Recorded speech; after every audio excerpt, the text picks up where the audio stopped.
Hi everyone, it's Rax. The Xbox convention with Bethesda has just finished, and we have some new news on Diablo 4. Although it's actually not too much of it is new, but it's new to some people, so we can cover it here in just a second. The fifth and final class for Diablo 4's release will be the Necromancer, which will join the Barbarian, Sorceress, Druid, and Rogue. Talk about that in a second. Another thing that they announced was that the game will be coming out next year. Another thing that they said, which may or may not tie into it at the beginning of the presentation, was that every game would be coming out within 12 months. Well, if that's true, then it would mean that Diablo 4 will be out in the first half of next year, so before June of next year in 2023. They said things like the end game will be very robust, and there will be 150 plus dungeons. We already knew that. They said there's going to be a PvP zone, which turns you into like a loot pinata if you're really good at PvP. So people are going to want to kill you for loot. We already knew that from the last BlizzCon. So a lot of it was just a refresher, other than letting us know that the fifth class was Necro and the game will officially launch next year. But some of the most important info actually came in a tweet afterward, where Adam, the community manager, said, D4 is coming out as a full-price game, built strictly for PC and console. The game is huge. There will be tons of content after launch for all players. Paid content is built around optional cosmetic items, and then you buy expansions. So what I take this to mean is the same thing as what was said in a BlizzCon a few years ago, in that Diablo 4 will not have Diablo Immortal's economic model, right? It's not going to be pay to win. You buy the game, and maybe you buy the expansions later on, and the in-game shop is for optional cosmetic items. A few years ago, they said at BlizzCon, point blank, that Diablo 4 will not sell power. And this tweet from Adam today aligns with that statement, which is what we're all begging for. A lot of people incorrectly say that Diablo Immortal in the past also said that. No, they never said that. What they said was Diablo Immortal will not sell items. They won't sell gear. Technically, they don't sell gear. They sell legendary gems that you put in your gear, which are like 90% of your power.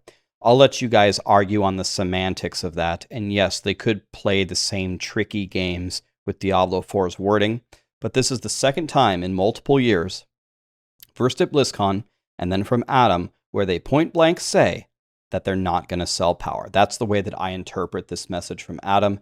This to me was the better news than what we heard in the D4 thing. So now if we talk about the D4 thing for a second, the question that I've been asked a lot is, what's my opinion on the announcement?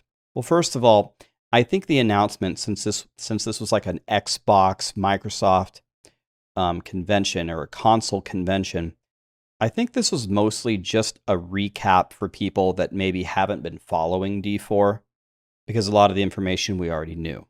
So I wasn't blown away by any of this information. I already thought the game was coming out next year. If you watch my video way back where I made a prediction when it was just announced, I said it would come out in 2023. Okay, so that's coming true. There we go. The fifth class being the Necro, that surprised me. It surprised me for a few reasons. First of all, I am 99% sure that they're building a Paladin. I thought it was going to be a Paladin. And since it's not Paladin, I'm almost certain that Paladin will be like the next character introduced. I also wouldn't be surprised if they sneak attack threw in a sixth class before the launch and it's Paladin. Maybe not. They said, I checked the verbiage. They said that the Necro was the fifth and final class for launch. Don't be surprised if you see the Paladin shortly after. I like Necromancers. I got nothing wrong with the Necro.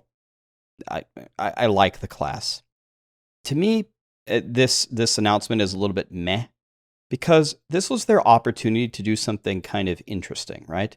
It was their opportunity to introduce a new class into the franchise. Then some people will incorrectly say, Rax, but Rogue is new. No, it's not. Rogue was in Diablo 1, right? Rogue is not new.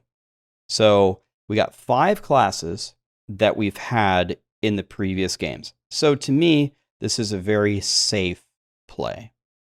And there's nothing wrong with that. And that's fine. And we'll get more classes later. But you're asking me, what's my opinion? It's fine. It's okay. What class will I play on launch? Well, I haven't had a chance to ever play the game. I'd probably have to try them. I'm almost certain I won't go Druid or Rogue. I'm not going Druid because my brother's going Druid, and I probably won't go Rogue because it sounds like everyone and their mom is going Rogue, so I won't go Rogue. So I'll either go Barb, Sorceress, or Necro. I'm not sure which one, really. Another thing that I would like to comment on is the release date being next year. Most people will have a very positive reaction to that, right? Diablo 4 is finally coming.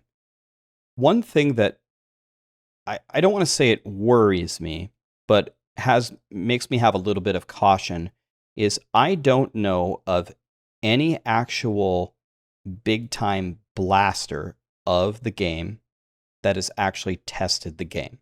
They have their internal testing, they have their alpha testing, I'm sure they have their friend and family testing. But I've been a part of testing games before that have went through those iterations, and usually when the players start playing, they find some very, very big problems. I don't know anyone who's actually tested this game. And if you're telling me it comes out within 12 months, I hope I'm wrong. I hope there are some real players out there that have tested it and figured out the problems, but I haven't heard of that. Rax, maybe they're NDA'd. Yeah, maybe. I hope so. But that's my only caution with it coming out so soon. I want the game to be a huge success. No one is more... I'm very pro Blizzard. I'm very pro Diablo 4. I want everybody to love this game. I want it to flourish, especially after, the nightmare release of Immortal, where everyone's very upset about the pay to win. I understand. I want this to be a global success. And if there's anything that I can do to make that happen, I'm going to make it happen.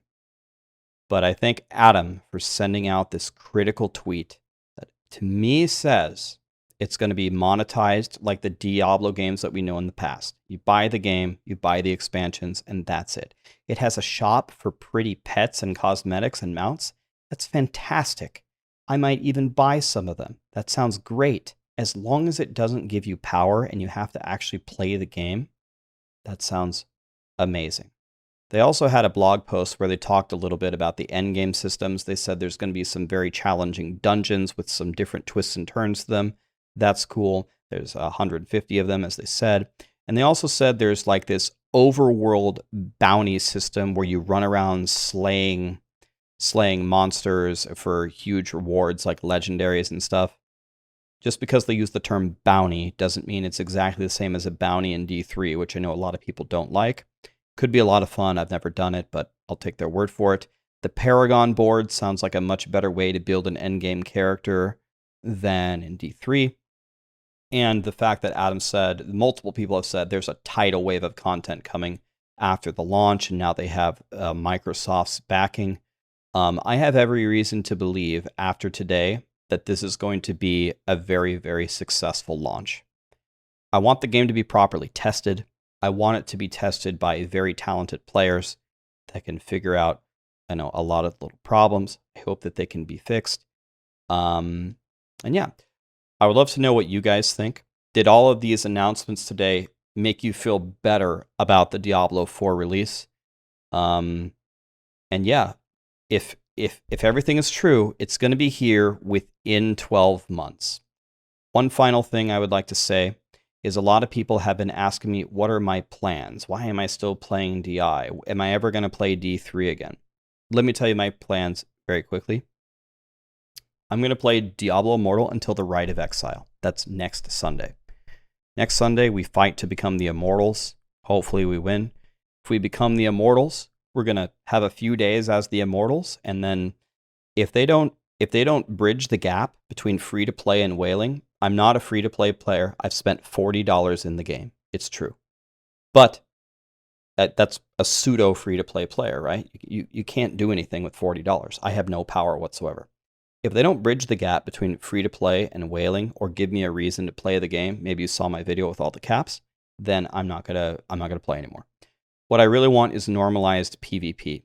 My kill to death ratio in PvP is crazy. It's like I average like 18-1 every game. It's pretty good.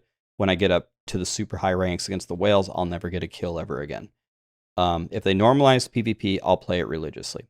But assuming that doesn't happen by next Sunday, which I'm sure it won't, Diablo 3 should have Season 27's PTR out. I've heard that season's going to be amazing. I don't know anything about it, but I heard it was going to be great.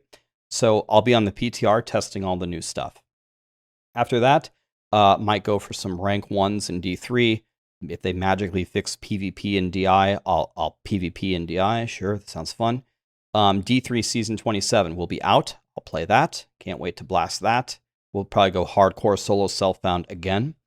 And then the Diablo 2 Season 2 will come out. We set a big world record last time, the 99. The previous record was 11 days. We lowered it to 7. Our goal next time is to lower our world record to 5 days to 99. It's going to be no sleep. It's going to be a Red Bull IV in the veins. And we're going to see if we can get that done. After that, we'll see. We got some time to fill. Maybe Blizzard is kind enough to let me test Diablo 4. Give me the beta. Give me the alpha, give me the game, let me test it. I'll test it 23 hours a day. I'll write you a 100-page paper about how we can fix it. We'll mix D3, D2, and maybe DI if they make it better until Diablo 4 comes out. And once Diablo 4 comes out, we play it until our body gives out. Got to get all classes to max level, clear everything in the game, PvP. I'll play with you guys. I'll get you guys all the best gear. I'll carry you through all the highest stuff. It's going to be a blast. Diablo 4, I hope, is going to be the greatest game the world has ever seen. That's what I'm hoping for. That's the Diablo 4 update today, guys. Let me know what you're thinking down in the comments. That's my plan. See you in the next video.